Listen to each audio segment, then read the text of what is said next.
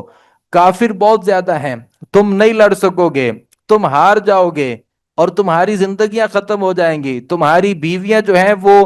تمہاری وجہ سے بیوائیں ہو جائیں گی، اور تمہارے بچے یتیم ہو جائیں گے، جہاد سے پیچھے ہٹ جاؤ۔ بجائے یہ کہ یہ آگے ان سے کہتے کہ ہاں واقعتاً ہم تعداد میں تھوڑے ہیں، ہمیں لڑائی نہیں لڑنی چاہیے، بجائے یہ کہ یہ پیچھے ہٹتے،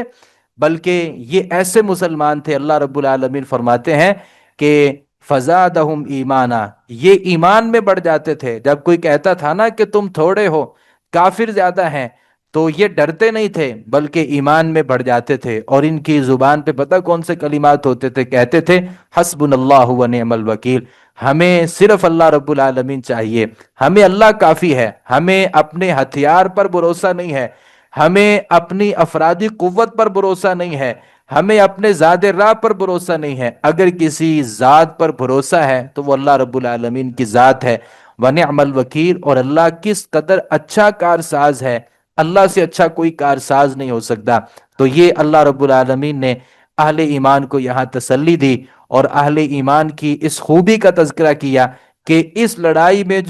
جس قدر منافقین کا کردار گندا تھا، اسی قدر اہل ایمان کا جو کردار تھا وہ شاندار تھا۔ نبی صلی اللہ علیہ وسلم نے فرمایا جو المؤمن القوی جو ہوتا ہے نا،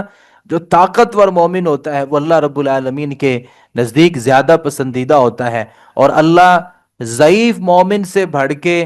طاقتور مومن سے محبت کرتا ہے۔ اور طاقتور مومن کا یہ مطلب نہیں کہ جس کے پاس پیسے زیادہ ہوں، بلکہ طاقتور مومن کا مطلب یہ ہے جو اللہ کی عبادت کرے اور وہ اچھے طریقے سے عبادت کر سکے، اور وہ بڑی بہادری کے ساتھ اور بڑی ہمت کے ساتھ وہ اللہ رب العالمین کی جو عبادات ہیں ان میں اپنے آپ کو مشغول رکھ سکے۔ اللہ تعالیٰ نے آگے تذکرہ کیا کہ جو یہودی ہیں نا، یہ اللہ کے گستاخ ہیں۔ موضوع پہلے بھی یہود تھا، موضوع اللہ نے بعد میں بھی یہود کا رکھا کہ جو یہودی ہیں یہ گستاخ ہیں۔ ایک حدیث ایسی ملتی ہے کہ سیدنا ابو بکر رضی اللہ عنہ کے سامنے کسی یہودی نے کہہ دیا کہ اللہ جو ہے نا وہ فقیر ہے، یعنی اللہ رب العالمین لوگوں سے، مسلمانوں سے، اہل ایمان سے یہ کہتے ہیں کہ آپ نے اللہ کے راستے میں صدقہ دینا ہے، خیرات کرنی ہے۔ تو کسی یہودی نے کہہ دیا کہ ان اللہ فقیر، اللہ فقیر ہے، اللہ کے پاس پیسے ختم ہو گئے۔ تو ابو بکر رضی اللہ عنہ کو بڑا غصہ آیا، تو ابو بکر رضی اللہ عنہ برداشت نہیں کر سکے اور اس یہودی کو تھپڑ مار دیا۔ یہودی شکایت لے کے نبی صلی اللہ علیہ وسلم کے پاس پہنچا اور ساری بات بتائی، اور جناب ابوبکر رضی اللہ عنہ نے بھی ساری بات بتا دی۔ یہودیوں نے صاف انکار کر دیا، یہودیوں نے کہا کہ ہم نے تو اللہ کی کوئی گستاخی کی نہیں، اور ہم نے تو یہ کہا ہی نہیں ہے کہ اللہ فقیر ہے، بلکہ ابو بکر رضی اللہ عنہ نے بلا وجہ ہمیں ایک تھپڑ رسید کیا۔ تو اللہ رب العالمین نے یہ آیت نازل کر دی، کہا لقد سمع اللہ، اللہ نے اس بات کو سن لیا ہے، قول الذین، ان لوگوں کی بات کو، قالو جنہوں نے کہا تھا ان اللہ فقیر، اللہ فقیر ہے، ونحن اغنیاء، اور ہم غنی ہیں، کیونکہ اللہ ہم سے جو پیسے طلب کر رہا ہے اس کا مطلب یہ کہ ہم مالدار ہیں، اللہ غریب ہو چکا ہے۔ تو اللہ رب العالمین نے پھر اہل ایمان کو کہا کہ یہ جو یہودی ہیں جنہیں آپ پتہ نہیں کیا کچھ سمجھتے ہیں اور جن کے خلاف میں تمہیں لڑنے کا، جہاد کرنے کا حکم دیتا ہوں، یہ اللہ کے گستاخ ہیں، یہ اللہ کی گستاخیاں کرنے والے ہیں، اور یہ کہتے ہیں کہ اللہ فقیر ہے، ہم غنی ہے۔ اور ان لوگوں نے، اللہ رب العالمین نے فرمایا کہ قتلہم الانبیاء بغیر حق، انہوں نے تو انبیاء کو بھی ناحق طریقے سے قتل کیا ہے۔ کتنے انبیاء کو ان یہودیوں نے قتل کیا، اللہ رب العالمین نے بڑے سارے انبیاء ان کے پاس بھیجے، یہ یہودیوں نے انبیاء کو اپنی بستیوں سے نکالا اور انبیاء کے اوپر تشدد کیا، یہاں تک کہ انبیاء کو قتل کر دیا۔ اللہ کی گستاخی کرنے والے، اہل ایمان کی گستاخی کرنے والے، اللہ رب العالمین فرماتے ہیں تمہارا ان کافروں کے ساتھ، ان یہودیوں اور عیسائیوں کے ساتھ تمہارا کوئی تعلق نہیں ہونا چاہیے۔ اللہ تعالیٰ نے سورۃ آل عمران کی جو آخری آیات ہیں ان میں اللہ رب العالمین نے مسلمانوں کا اللہ کے ساتھ تعلق مضبوط کرنے کے لیے اللہ تعالیٰ نے کئی ساری باتوں کا تذکرہ کیا، جس میں اللہ رب العالمین کی کچھ نعمتیں ہیں، کچھ اللہ رب العالمین کے انعامات ہیں، کچھ اللہ کی تخلیقات ہیں، اور کچھ اللہ رب العالمین کی ایسی صفات ہیں جو مسلمان کو اللہ رب العالمین کے قریب کرتی ہیں۔ اور ساتھ ہی اللہ رب العالمین نے کئی ساری دعاؤں کا تذکرہ کیا۔ یہ جو آخری رکوع ہے، یہ ہم میں سے ہر کسی کو پڑھنا بھی چاہیے اور اس کے معنی مفہوم کو بھی سمجھنا چاہیے۔ اللہ تعالیٰ نے اس میں اپنی بڑی بڑی تخلیقات کا تذکرہ فرمایا، ان فی خلق السماوات والارض واختلاف اللیل والنہار لآیات لأولی الالباب۔ اللہ تعالیٰ فرماتے ہیں آسمان کی تخلیق میں، زمین میں، دن اور رات کے اختلاف میں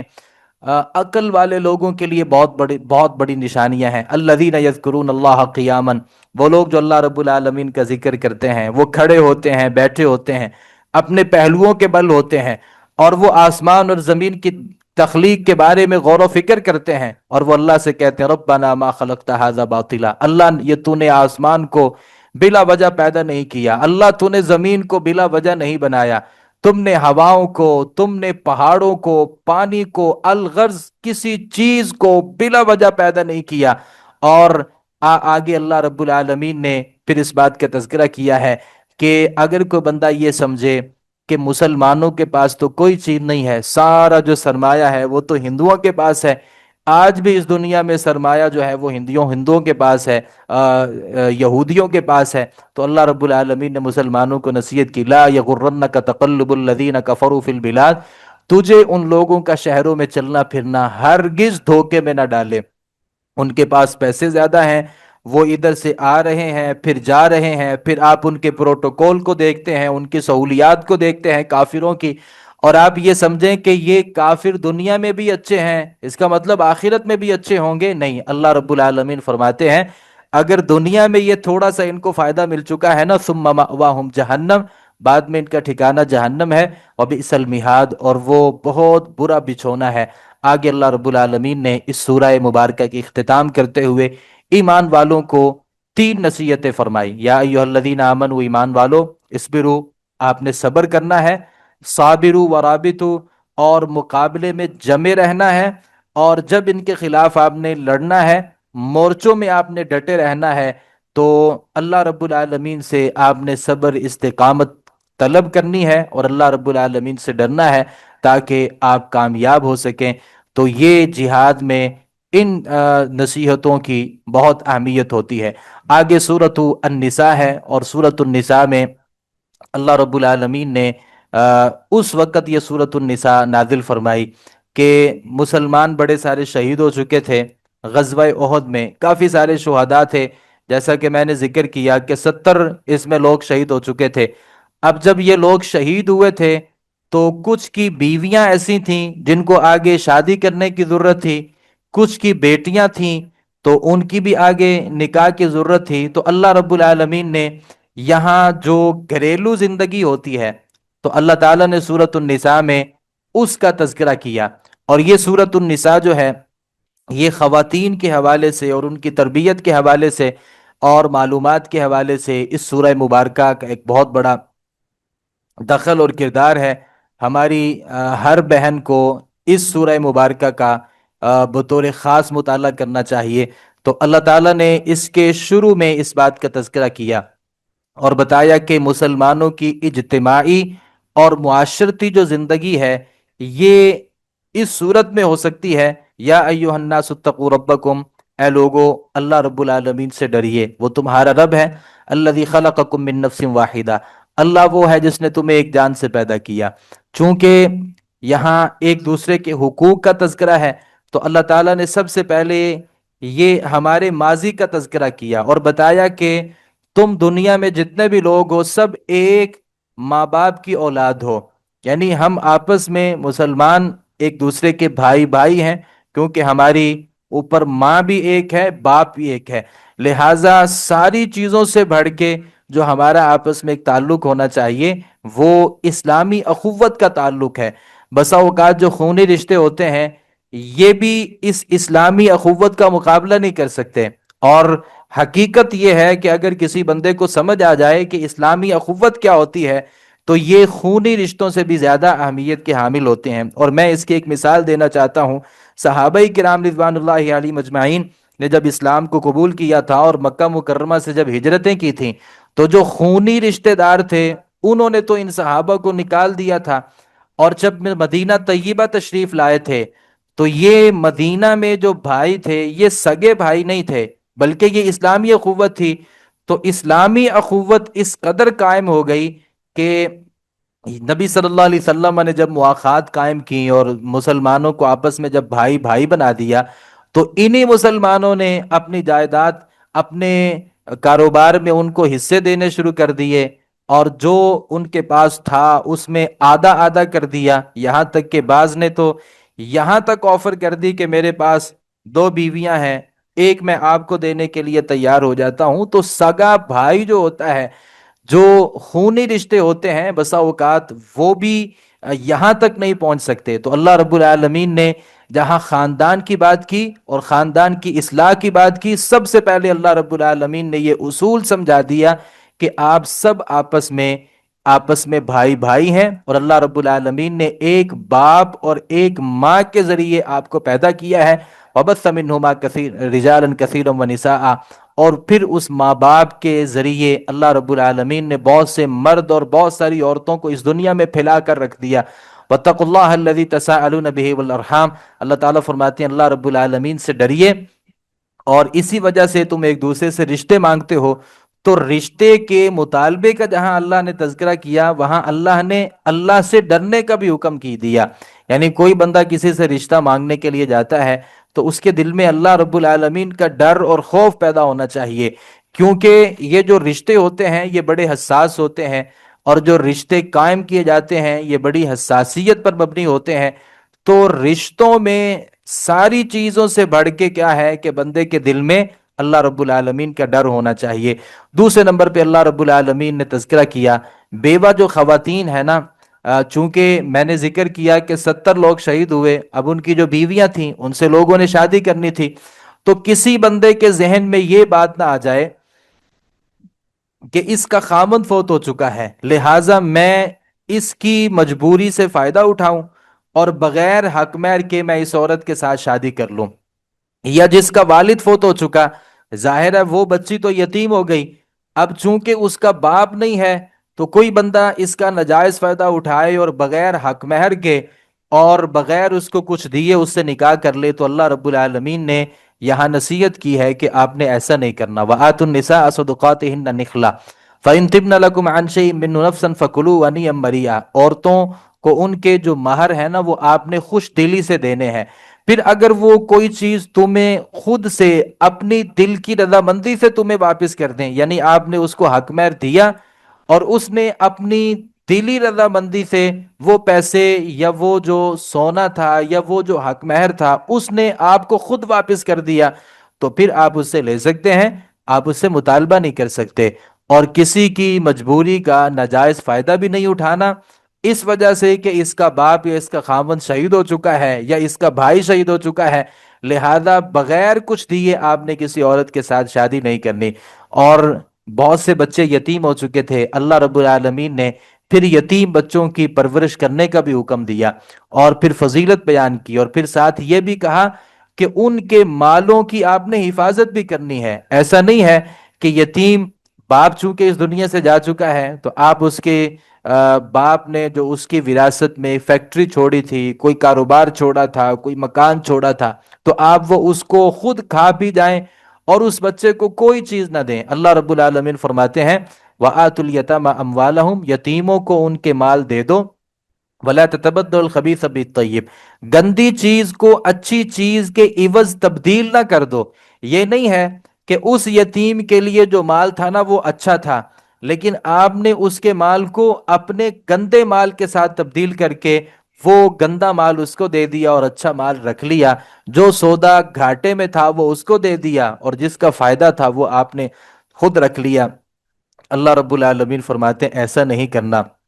لا تأکلوا اموالکم لا تأکلوا اموالہم الی اموالکم، ان کے مالوں کو اپنے مالوں کے ساتھ ملا کے نہیں کھانا، انہ کان حوبا کبیرہ، یہ بہت بڑا گناہ ہے کہ کوئی آدمی یتیموں کا مال کھانا شروع کر دے۔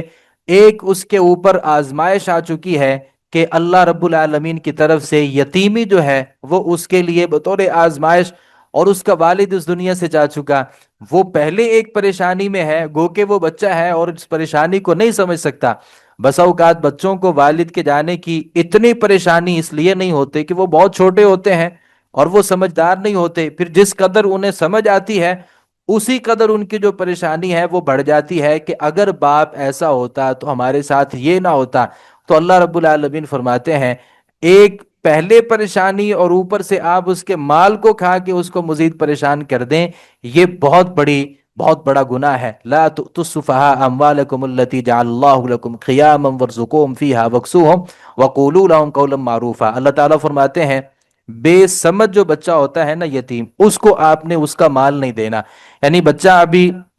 10 12 سال کا ہے تو آپ اس کے سارے پیسے اس کو واپس کر دیں اور کہیں کہ یہ میں نے آپ کو بڑی امانت داری کے ساتھ آپ کے پیسے واپس کر دیے ہیں، اب آپ اس پیسوں کو جس طریقے سے چاہیں استعمال کریں۔ اللہ تعالیٰ فرماتے ہیں ایسا نہ کریں،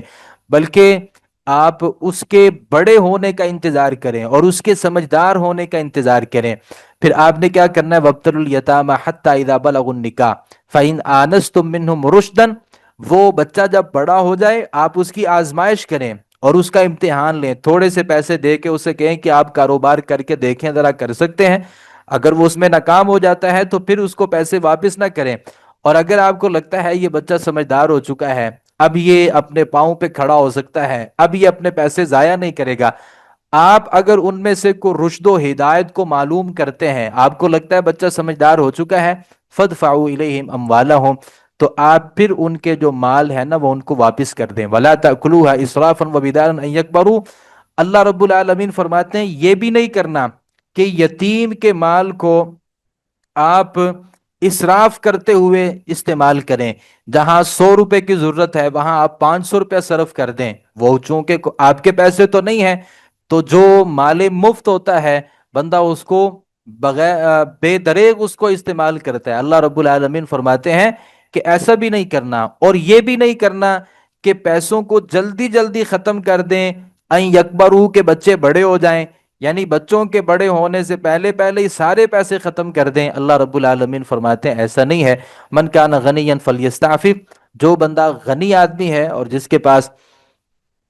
بڑے سارے پیسے موجود ہیں، وہ یتیم کے مال کی جو حفاظت کر رہے ہیں اس کے عوض وہ پیسے نہ لے، اور جو فقیر آدمی ہے اور اس کے پاس کوئی کاروبار نہیں ہے، صرف وہ یتیموں کا ایک کاروبار ہے اسی کو دیکھ رہا ہے، تو اللہ رب العالمین فرماتے ہیں پھر وہ اس میں سے کچھ پیسے لے سکتا ہے بطور تنخواہ، اور وہ معروف طریقے سے لے گا، جو مارکیٹ میں پیسے چلتے ہیں وہ اتنی کو تنخواہ ان کے مال میں سے حاصل کر سکتا ہے۔ فَإِذَا دَفَعْتُمْ إِلَيْهِمْ أَمْوَالَهُمْ، جب آپ وہ پیسے بچوں کو واپس کریں گے تو فَأَشْهِدُوا عَلَيْهِمْ، تو اس کے اوپر گواہ بنا لیں گے کہ میں نے ان بچوں کے، ان یتیم بچوں کے پیسے ان کو واپس کر دیے ہیں۔ تو اللہ رب العالمین نے یہ یتیموں کے کچھ احکامات کا تذکرہ کیا، اور ساتھ فرمایا ان الذین یاکلون اموال الیتامی، بلا شبہ وہ لوگ جو یتیموں کے مال کھاتے ہیں ظلم کرتے ہیں، انما یاکلون فی بطونہم نارا، وہ تو اپنے پیٹوں میں آگ کو بھر رہے ہیں، وسیصلون سعیرا، اور یہ لوگ عن قریب بھڑکتی ہوئی آگ میں داخل ہوں گے۔ آگے اللہ تعالیٰ نے وراثت کے بڑے سارے احکامات کا تذکرہ کیا کہ جو وراثت ہے یہ کن کن کو ملنی ہے، بیٹے کو کتنا حصہ ملنا ہے، بیٹی کو کتنا حصہ ملنا ہے۔ چونکہ میں نے ذکر کیا کہ بڑے سارے لوگ شہید ہو گئے تھے، تو ظاہر ہے جو اس دنیا سے جاتا ہے اس کے پاس اگر کوئی پیسے ہیں تو وہ اس کے ورثاء کے درمیان تقسیم ہوں گے۔ تو اللہ رب العالمین نے وہ سارے حصے ذکر کرنے کے بعد ذکر کیا وصیۃ من اللہ، یہ اللہ رب العالمین کی طرف سے وصیت ہے کہ آپ نے شریعت کے مطابق اس وراثت کو تقسیم کرنا ہے، اور مما قل منہ او کثر، وہ مرنے والے نے پیسے تھوڑے چھوڑے ہیں یہ زیادہ چھوڑے ہیں، وہ بہت بڑی رقم ہے یا بہت چھوٹی رقم ہے، اللہ رب العالمین فرماتے ہیں اسے جو اللہ نے حصے مقرر کیے ہیں ان کے اعتبار سے ان کو تقسیم کرنا ہے۔ یہ نہیں ہے کہ بسا اوقات پیسے زیادہ نہیں ہوتے تو وہ کہتے ہیں یہ کون سے کو بہت زیادہ پیسے ہیں، وہ کسی ایک آدھے بندے کو ہی دے دیے جاتے ہیں یا ایک آدھا بندہ ہی اس کو رکھ لیتا ہے، اور وہ یہ سمجھتا ہے یہ کوئی بہت زیادہ پیسے نہیں ہے، تو اللہ رب العالمین نے فرمایا مما قل منہ او کثر، وہ پیسے تھوڑے ہیں یا وہ وراثت بہت بڑی ہے، وہ اللہ نے جو حصے متعین کیے ہیں وہ اس اعتبار سے ہوں گے۔ تلک حدود اللہ، اللہ رب العالمین فرماتے ہیں یہ اللہ کی حدیں ہیں، اور ان حدوں کو پامال کرنا یہ کسی مسلمان کے لیے جائز نہیں ہے۔ آگے اللہ رب العالمین نے فرمایا بیوہ خواتین کے سسرالی رشتہ داروں کو خبردار کیا جا رہا ہے، اگر بیوہ خواتین دوسری شادی کرنا چاہیں تو وہ کوئی ان کے جو ورثاء ہیں وہ رکاوٹ نہیں بن سکتے، یعنی رکاوٹ اس طریقے سے کہ بسا اوقات ہمارے خاندانوں میں بسا اوقات ایسا ہوتا ہے کہ اگر کسی کا خامند فوت ہو جائے یا کسی نے طلاق دے دی تو اس کی شادی آگے نہیں کی جاتی، یا اسے بھائیوں کے سپرد کر دیا جاتا ہے کہ وہ ساری زندگی بھائیوں کے ساتھ رہیں گی، اور ماں باپ جو ہیں وہ بسا اوقات اس دنیا میں ہی نہیں ہوتے۔ تو اللہ رب العالمین فرماتے ہیں کہ آپ شادی میں رکاوٹ نہیں بن سکتے، اگرچہ یہ شادی جو ہے اس میں ولی کی جو اجازت ہے وہ ضروری ہوگی، البتہ عورت کی جو بات ہے اس کا خیال رکھا جائے گا۔ کمواری جو عورت ہوتی ہے نا، اس سے اس کی اجازت طلب کی جاتی ہے، اور اس کی خاموشی جو ہے وہ اس کی اجازت ہوتی ہے، البتہ جو شوہر دیدہ خاتون ہوتی ہے اس سے پوچھا جاتا ہے، اگر وہ اس میں رضامندی کا اظہار کرتی ہے پھر وہاں اس کی شادی ہوگی، اور اگر وہ انکار کر دیتی ہے تو پھر وہاں اس کی شادی کرنا جو ہے وہ جائز نہیں ہے۔ اللہ رب العالمین فرماتے ہیں یا ایھا الذین آمنوا، اے ایمان والو، لا یحل لکم ان ترثوا النساء کرہا، تمہارے لیے حلال نہیں ہے کہ زبردستی عورتوں کے وارث بن جاؤ، ولا تعضلوهن لتذهبوا ببعض ما آتيتموهن الا يأتين بفاحشة مبینہ، اور نہ انہیں اس لیے روک رکھو کہ تم نے انہیں جو کچھ دیا ہے اس میں سے کچھ لے لو، مگر اس صورت میں کہ وہ کھلم کھلا بے حیائی کا ارتکاب کریں اور ان کے ساتھ اچھے طریقے سے رہو۔ فَإِن كَرِهْتُمُوهُنَّ، اگر تم انہیں ناپسند کرتے ہو، فَعَسَىٰ أَن تَكْرَهُوا شَيْئًا، ممکن ہے آپ کسی چیز کو ناپسند کریں جبکہ اللہ رب العالمین نے اس میں بہت ہی خیر اور بھلائی رکھی ہو۔ آگے اللہ رب العالمین نے فرمایا اگر طلاق کی نوبت ہی آ جاتی ہے اور آپ اس کو طلاق ہی دینا چاہتے ہیں تو عورت کا جو دیا ہوا مہر ہے وہ آپ اس سے واپس نہیں لیں گے۔ وَآتَيْتُمْ إِحْدَاهُنَّ قِنْطَارًا، اور آپ اسے ایک خزانہ دے چکے ہیں، یعنی بہت بڑی رقم بھی آپ اسے دے چکے ہیں، لا تأخذوا منه شيئا، آپ اس سے کچھ بھی نہیں لیں گے۔ اتأخذونه بہتانا واثما مبینا، کیا تم اسے بہتان لگا کے سری گناہ کر کے لوگے، یعنی آپ اس کے اوپر کوئی بہتان لگا دیں یا اس کے کردار کے اوپر کوئی بات کریں اور پھر وہ مجبور کریں کہ وہ خود ہی عورت چلی جائے تاکہ وہ جو میں نے اس کو حق مہر دیا ہوا ہے میں اس سے واپس لے لوں۔ اللہ رب العالمین فرماتے ہیں ایسے ہیلے بہانوں کے ذریعے آپ نے اس سے جو حق مہر دیا ہوا ہے وہ واپس نہیں لینا۔ آگے اللہ تعالیٰ نے ان خواتین کا تذکرہ کیا جو محرم خواتین ہیں، اور اسی کے ساتھ اس بارے کا جو اختتام ہے وہ ہو جاتا ہے جن سے آدمی نکاح نہیں کر سکتا۔ نمبر ایک ابدی جو ایسے رشتے ہوتے ہیں جن سے زندگی میں کبھی بھی رشتہ نہیں ہو سکتا، جیسے ماں ہوتی ہے، بہن ہوتی ہے، پھر بیٹی ہے، پھپھو ہے، خالہ ہے، بھانجی، بھتیجی، ساس، بہو، ان رشتوں سے نسبی تعلق ہوتا ہے، یہ حرام ہے، اور اگر رضاعت یعنی دودھ کا تعلق ہے تب بھی یہ حرام ہے۔ اسی طرح بیوی کی سابقہ خاوند سے بیٹی جو ہوتی ہے، یعنی آدمی نے شادی کی اور اس کی بیوی پہلے سے ہی ایک بیٹی لے کر کے آئی اور اس بیٹی کا جو خاوند ہے وہ کوئی اور ہے، تو اس صورت میں وہ بھی اس آدمی کے لیے حرام ہو جاتی ہے۔ نمبر دو یہ ہے عارضی حرام کے رشتے، جب تک ایک عورت آپ کے نکاح میں موجود ہے تو ظاہر ہے اس کی جو بہن ہوتی ہے اس سے بھی نکاح نہیں ہو سکتا۔ اگر آپ کی بیوی اس دنیا سے چلے جاتی ہے یا وہ آپ کی زندگی سے چلے جاتی ہے تو پھر ظاہر ہے اس سے نکاح ہو سکتا ہے، پھوپھی اور خالہ سے نکاح نہیں کیا جا سکتا۔ اسی طرح ہر وہ عورت حرام ہے جو کسی سے رشتہ ازدواج میں منسلک ہو، یعنی وہ کسی کی بیوی ہے تو ظاہر ہے آپ جب تک وہ اس کی بیوی ہے آپ اس سے نکاح نہیں کر سکتے،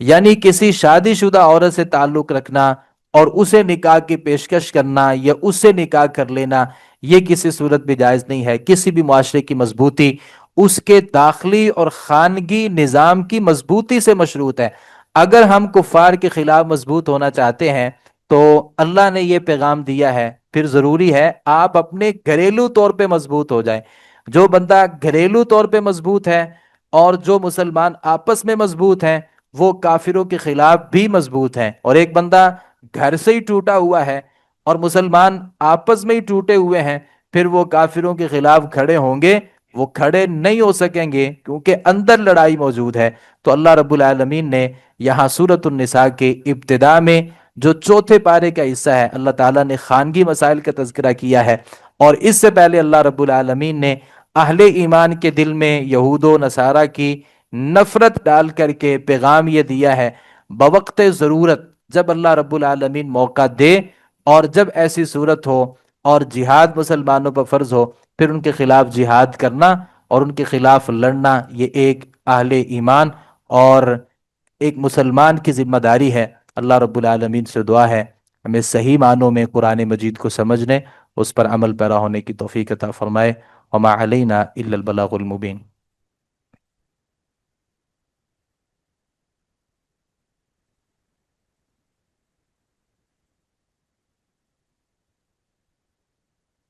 جی ایک سوال ہے۔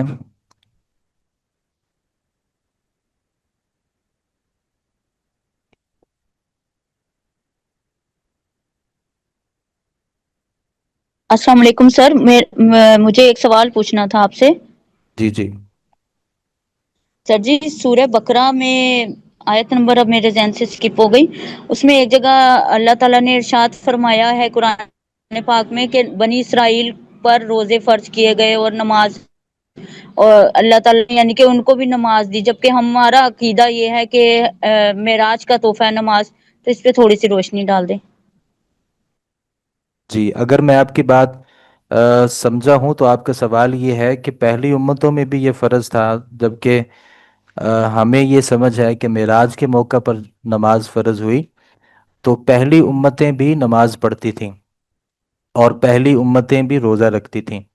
البتہ مسلمانوں کے اوپر جو نماز فرض ہوئی ہے وہ بعد میں جا کے ہوئی ہے، اور نماز کے فرض ہونے سے پہلے ہی نبی صلی اللہ علیہ وسلم نماز پڑھا کرتے تھے، جیسا کہ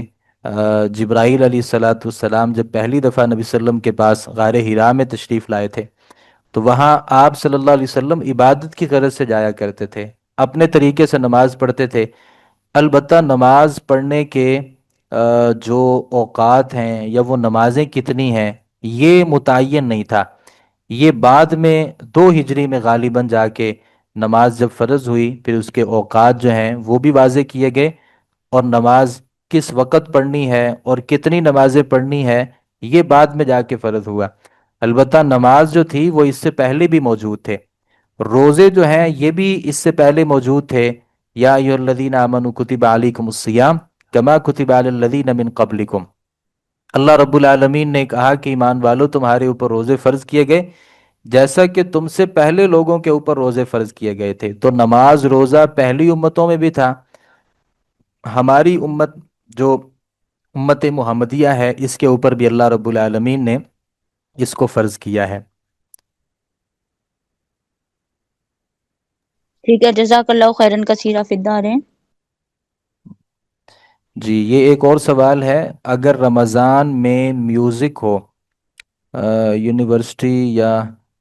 میں تو کیا کریں؟ ایسی جگہوں سے اجتناب کرنا چاہیے جہاں میوزک ہوتا ہے۔ صحابی رسول کے بارے میں آتا ہے غالباً عبداللہ بن عمر رضی اللہ عنہ کے بارے میں کہ وہ اگر ایسی جگہ سے گزرتے تو اپنی انگلیاں اپنے کانوں میں ڈال لیا کرتے تھے، اور وہ کوشش کرتے تھے کہ وہ میوزک اور جو موسیقی ہے اس کو نہ سنیں۔ تو یا تو ایسی جگہ پہ نہ جائیں، اور اگر جانا ضروری ہو تو کوشش کرنی چاہیے کہ کسی طریقے سے آپ اس جگہ پہ موجود نہ ہوں جہاں پہ میوزک ہے۔ ہم میوزک کو بند بھی کروا سکتے ہیں اگر ہمارے پاس اس کی استطاعت موجود ہے، نہیں تو اس جگہ کو چھوڑ سکتے ہیں۔ یہ تو آپ نے رمضان کی بات کی ہے، رمضان سے ہٹ کے بھی یہی ہے، یعنی غیر رمضان کے اندر بھی ہماری یہی صورت ہونی چاہیے کہ جہاں میوزک ہو موسیقی ہو نہ وہاں بیٹھنا چاہیے، اور اگر وہاں موجود ہیں تو اللہ رب العالمین نے تذکرہ کیا ہے قرآن مجید میں کہ ایسی جو مجلس ہوتی ہے لا تقعدوا معہم، ان کے ساتھ نہ بیٹھیں، حتی یخوضوا فی حدیث غیری، یہاں تک کہ وہ کسی اور چیز میں مشغول ہو جائیں۔ جب تک وہاں پہ اللہ رب العالمین کی نافرمانی والے کام ہیں تو وہاں بیٹھنا اور وہاں رہنا کسی مسلمان کے لیے ایسے جائز نہیں ہوتا۔ تو استاد محترم، اگر ایک گھر میں ہے کہ مثلا وہاں پہ میوزک عام چلتا رہتا ہے، تو روکنے سے بھی وہ نہیں رکتے، یہ سمجھتے نہیں ہے کہ ہم قرآن پڑھ رہے ہیں، نماز پڑھ رہے ہیں، جیسے بھی ہے، لیکن وہ ٹک ٹاک وغیرہ اس طرح سے میوزک چلتا رہتا ہے، تو اس کا گناہ ہم پہ تو نہیں ہوگا نا؟ کہ گھر میں کوئی ایسی جگہ بھی نہیں ہے کہ جہاں پہ ہم جائیں اور ہمارے کانوں میں اس کی آواز نہ پہنچے۔ اور اس جگہ میں آپ کا رہنا ضروری ہے، یعنی آپ وہ جگہ بھی تبدیل نہیں کر سکتے۔ جی بالکل۔ ہاں، تو پھر آپ ان کو نصیحت کر سکتے ہیں۔ رشتہ دیکھا جائے گا کہ رشتہ کیسا ہے۔ بسا اوقات اللہ کے لیے جو ناراضگی ہے اسے اختیار کرنا پڑتا ہے، آپ اس سے ناراض ہو سکتے ہیں، کوئی بھی طریقہ ہو سکتا ہے سمجھانے کا، تو ہم تو سمجھا ہی سکتے ہیں، باقی جو اس میں نتیجے ہیں وہ اللہ رب العالمین کے پاس ہیں۔ تو جس قدر کوشش ہو ہمیں اپنی پوری کوشش کر کے ایسی چیزوں سے لوگوں کو باز رکھنے میں اپنا کردار ادا کرنا چاہیے۔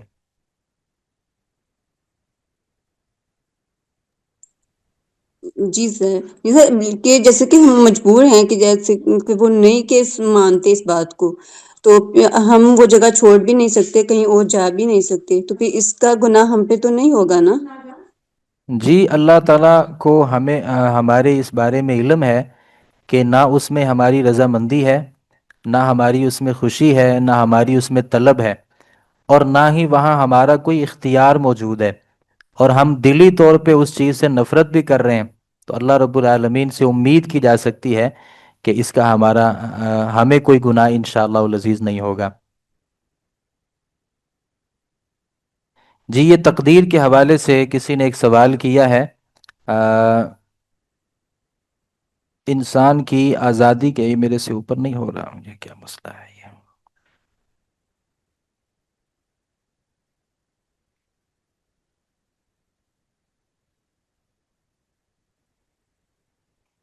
جی، اگر سب کچھ اللہ تعالیٰ کے علم میں ہے تو انسان کی فری ول یعنی اختیار، آزاد ارادہ کہاں فٹ ہوتا ہے؟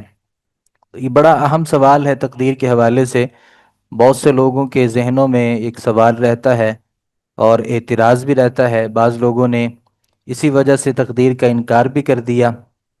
تو میں بڑے اختصار سے اس بات کو آپ کے سامنے رکھنے کی کوشش کرتا ہوں۔ اللہ رب العالمین نے ہر چیز، اللہ تعالیٰ ہر چیز کا خالق ہے اور ہر چیز کا مالک ہے۔ اللہ رب العالمین نے انسان کو جب پیدا کیا تو اس کے سامنے دو راستے رکھے،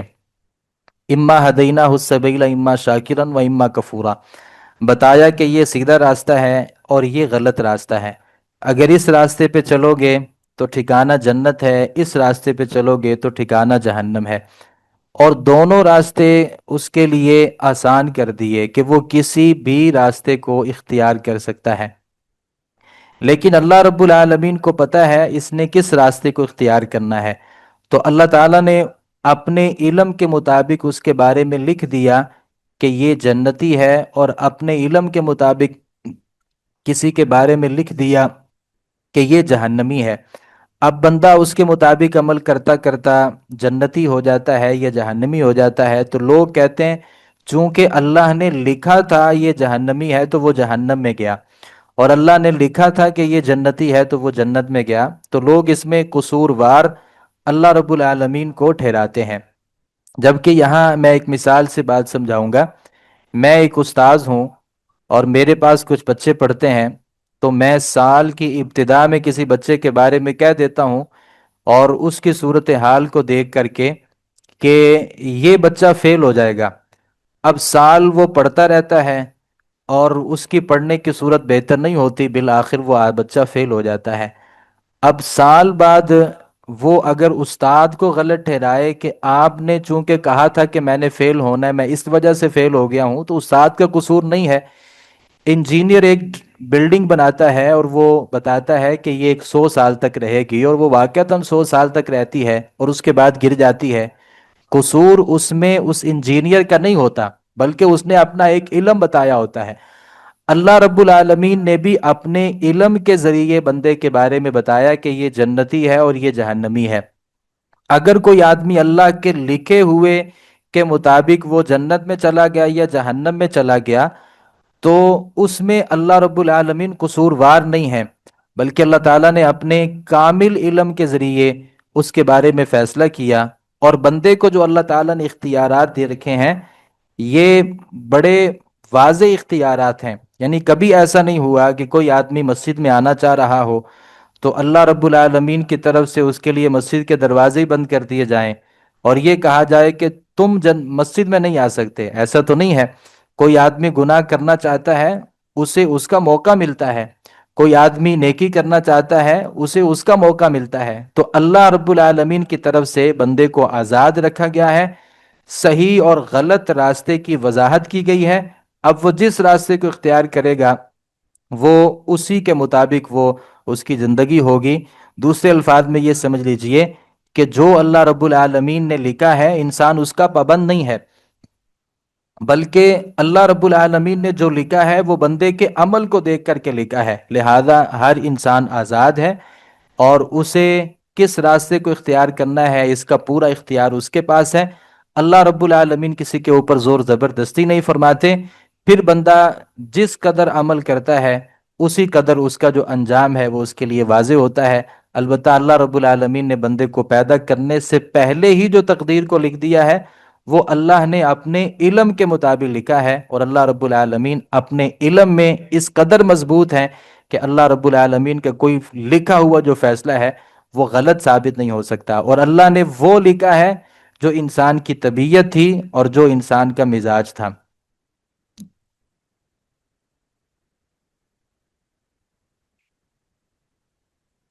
جی اگر کسی کا کوئی اور سوال ہے تو آپ کر سکتے ہیں۔